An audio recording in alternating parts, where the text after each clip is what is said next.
Reinstatement of Alok Verma would mean a defeat for the government? Please, I don't see it as anybody's victory or anybody's defeat. I would see it as an institution which was under attack, being protected by the ultimate interpreter of the Constitution. The Supreme Court had long ago insulated the CBI director in the interests of independent investigation in this country. When that was being sought to be subverted by suddenly sending the CBI director on leave, the CBI director came to the Supreme Court, and the Supreme Court has set order which sought to interfere with his independence.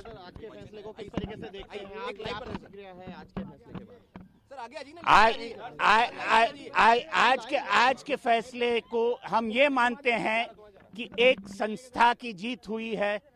हम ये मानते हैं कि इस देश में न्याय की प्रक्रिया सही चल रही है, और अगर कोई न्याय के प्रक्रिया के खिलाफ जाता है या उसे सबवर्ट करने की कोशिश करता है तो ये सुप्रीम कोर्ट हमेशा मौजूद है। फैसले को पलट दिया गया है। जो केंद्र सरकार का फैसला था छुट्टी पे भेजने का, छुट्टी रद्द हो चुकी है और सुप्रीम कोर्ट ने सीधे कह दिया है कि निदेशक के पद पे आलोक वर्मा बने रहेंगे। छुट्टी रद्द हो गई है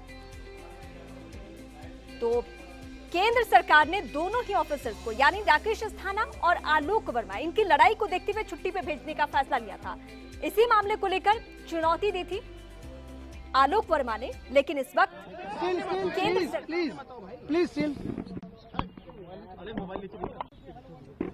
थोड़ा नीचे कर लो, आईडी सारे नीचे कर लो। Okay. How do you see today's? Yeah. How do you see today's verdict? Today's verdict is a victory for institutional integrity. Each institution that is independent according to the Constitution and the law in this country has been defended.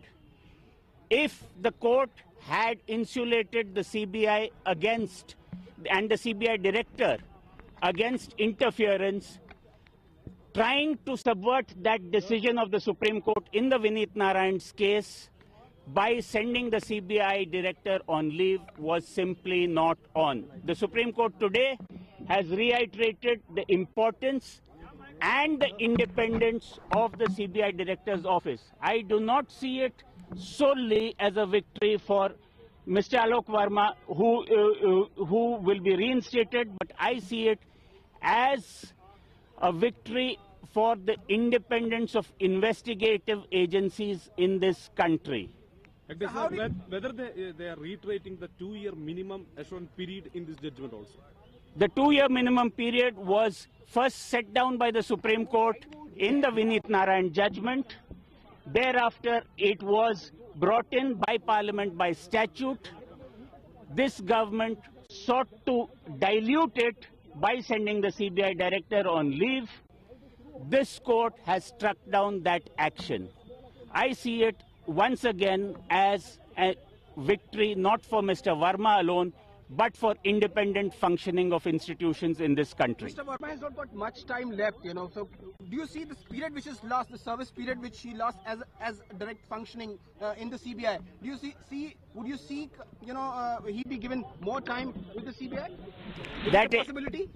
That is all for Mr. Verma and the government to work out. Mr. Verma, I have known him as a client, is a fine gentleman. He will always act independently. That is all that this judgment requires him to do, and that is the way he will act. Thank you.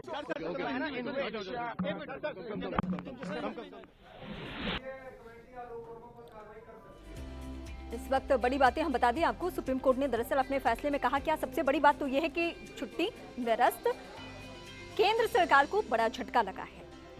इसके अलावा ये भी बातें महत्वपूर्ण हैं कि supreme court ने CVC के फैसले को पलट दिया है। साथ ही साथ ये भी कह दिया गया है कि आलोक वर्मा सीबीआई के निदेशक के पद पे बने रहेंगे, लेकिन जरूरत पड़ने पे कार्रवाई भी की जा सकती है। ये भी सुप्रीम कोर्ट ने अपने फैसले में रखा है। जहां पे आलोक वर्मा नीतिगत फैसला भी ले सकते हैं। जरूरत पड़े तो आलोक वर्मा के खिलाफ कार्रवाई भी होगी, ये भी सुप्रीम कोर्ट ने कहा है। आलोक वर्मा की अर्जी पर महत्वपूर्ण फैसला। विवाद इस बात को लेकर था कि केंद्र सरकार ने दोनों ही ऑफिसर्स के विवाद को लेकर छुट्टी पे भेज दिया था, लेकिन छुट्टी फिलहाल आलोक वर्मा की रद्द कर दी गई है, निरस्त कर दी गई है। और साथ साथ ये भी कि वो फिलहाल अपने पद पे यानी सीबीआई के निदेशक के पद पर बने रहेंगे। आलोक वर्मा को छुट्टी पर भेजने का जो फैसला था उसे निरस्त कर दिया है सुप्रीम कोर्ट ने, और सीबीआई के निदेशक के पद पर भी वो बने रहेंगे। साथ ही साथ नीतिगत फैसले नहीं लेंगे, ये आलोक वर्मा के लिए सुप्रीम कोर्ट ने कहा है। और इसके अलावा ये भी मेंशन कर दिया गया है कि अगर जरूरत हो तो आलोक वर्मा पर कार्रवाई भी की जा सकती है। उच्च स्तरीय कमेटी वर्मा पे कार्रवाई कर सकती है। सुप्रीम कोर्ट में आलोक वर्मा ने याचिका दायर की थी छुट्टी पर भेजे जाने के केंद्र सरकार के फैसले को लेकर। आज सबकी निगाहें सुप्रीम कोर्ट पे लगी हुई थी और इस वक्त बड़ी बातें हम आपको अपडेट कर रहे हैं, जहां पे सुप्रीम कोर्ट ने सीबीसी का फैसला पलट दिया है और फिलहाल छुट्टी रद्द, साथ ही साथ वो अपने पद पर बने रहेंगे। यानी राकेश अस्थाना को लेकर अब क्या कुछ गाइडलाइंस है, ये भी हम आपको आगे चलकर अपडेट करेंगे।